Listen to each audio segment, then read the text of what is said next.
bò cầm cây roi thật to, bò không đi lấy cây roi ra chọc đít bò, bò đứng dậy đi ngay.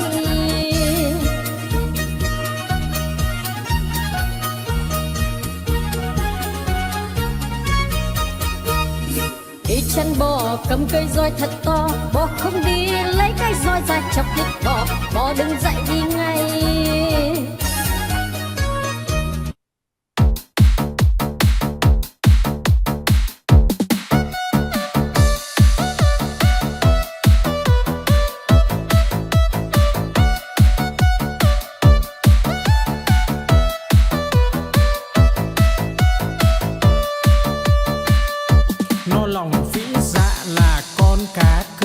Không ướp mà thơm là con cá ngát, liệng bay thoăn thoắt là con cá chim, một cẳng chết chìm là con cá đuối, nhiều năm nhiều tuổi là cá bạc đầu, đủ chữ đủ câu là con cá đối, mai nở tàn tối là con cá hoa, trắng muốt làn da là cá út thịt, lưng dài hẹp nách là cá lòng tong, ốm yếu hình dung là con cá nhái.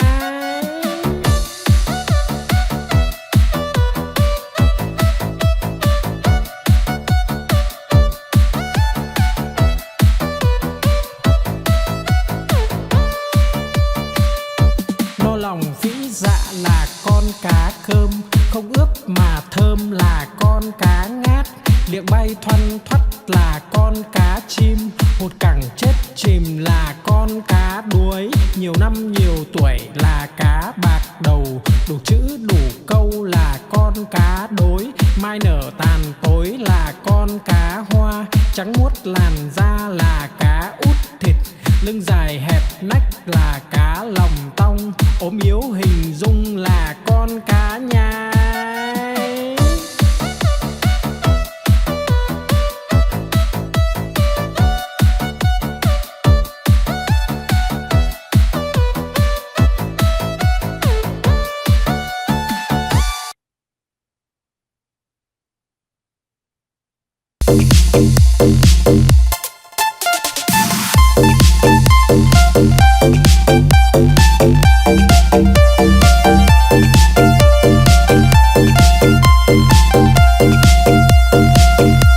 Đi cầu đi quán, đi bán lợn con, đi mua cái xong đem về đun nấu, mua quả dưa hấu về biếu ông bà,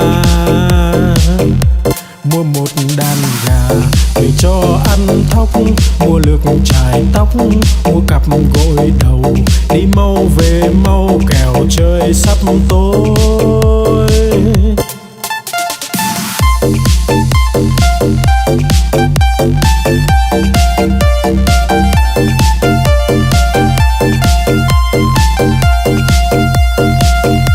Đi cầu đi quán, đi bán lợn con, đi mua cái xong đem về đun nấu, mua quả dưa hấu về biếu ông bà,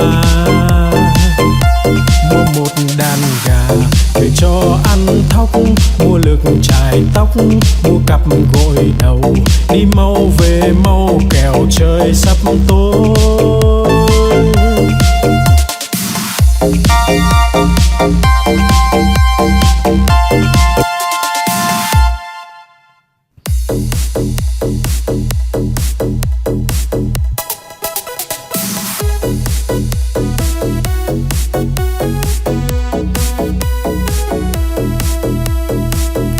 Bướm bay bướm lượn, bướm đậu nhành hoa, khoe đôi cánh đẹp rực rỡ muôn màu. Bướm bay bướm lượn, bướm đón mùa xuân, vàng xanh đỏ tím, bướm bay dợp trời.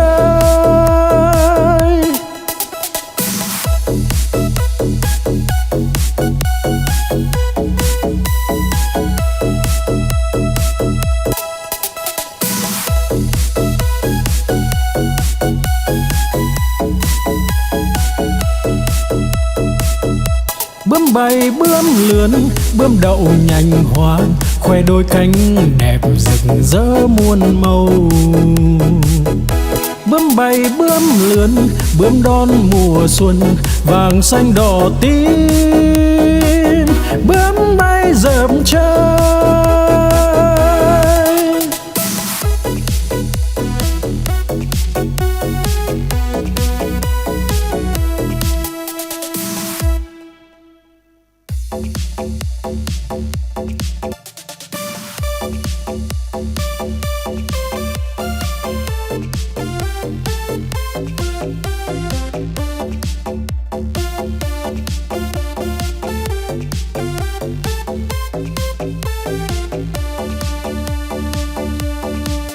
Con cua mà có hai càng, đầu tai không có bò ngang cả đời.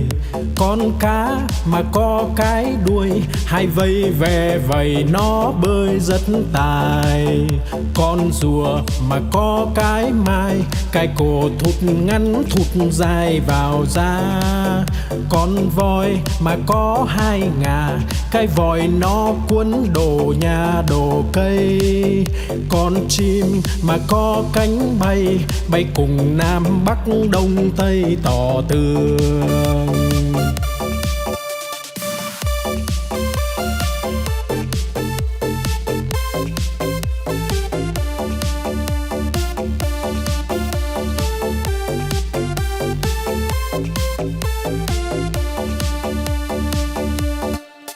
Con cua mà có hai càng, đầu tai không có bò ngang cả đời. Con cá mà có cái đuôi, hai vây ve vầy nó bơi rất tài. Con rùa mà có cái mai, cái cổ thụt ngắn thụt dài vào da. Con voi mà có hai ngà, cái vòi nó cuốn đồ nhà đồ cây. Con chim mà có cánh bay, bay cùng Nam Bắc Đông Tây tỏ tường.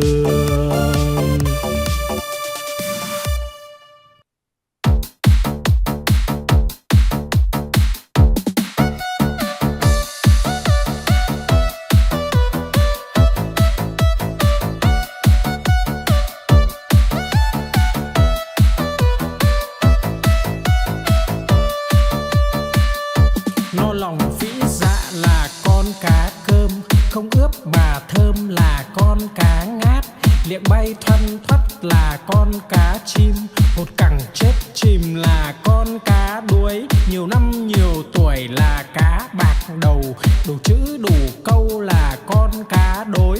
Mai nở tàn tối là con cá hoa, trắng muốt làn da là cá út thịt.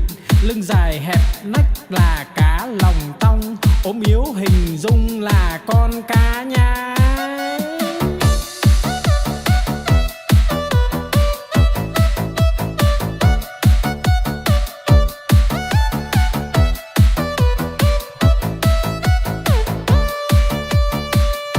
No lòng phĩ dạ là con cá cơm, không ướp mà thơm là con cá ngát.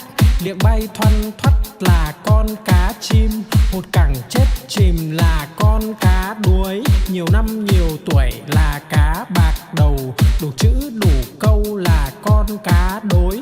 Mai nở tàn tối là con cá hoa, trắng muốt làn da là cá út thịt. Lưng dài hẹp nách là cá lòng tong, ốm yếu hình dung là con cá nhái.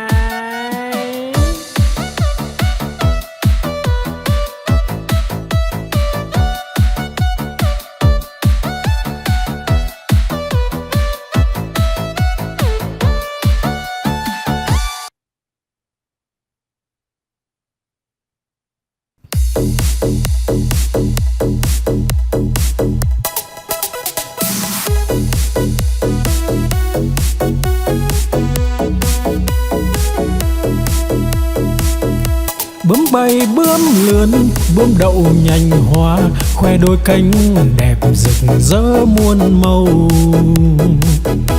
Bướm bay bướm lượn, bướm đón mùa xuân, vàng xanh đỏ tím, bướm bay dợp trời.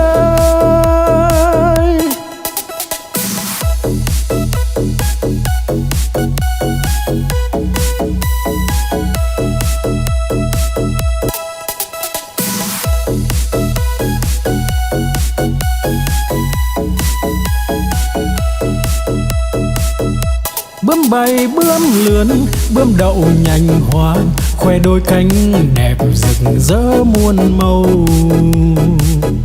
Bướm bay bướm lướn, bướm đón mùa xuân, vàng xanh đỏ tím.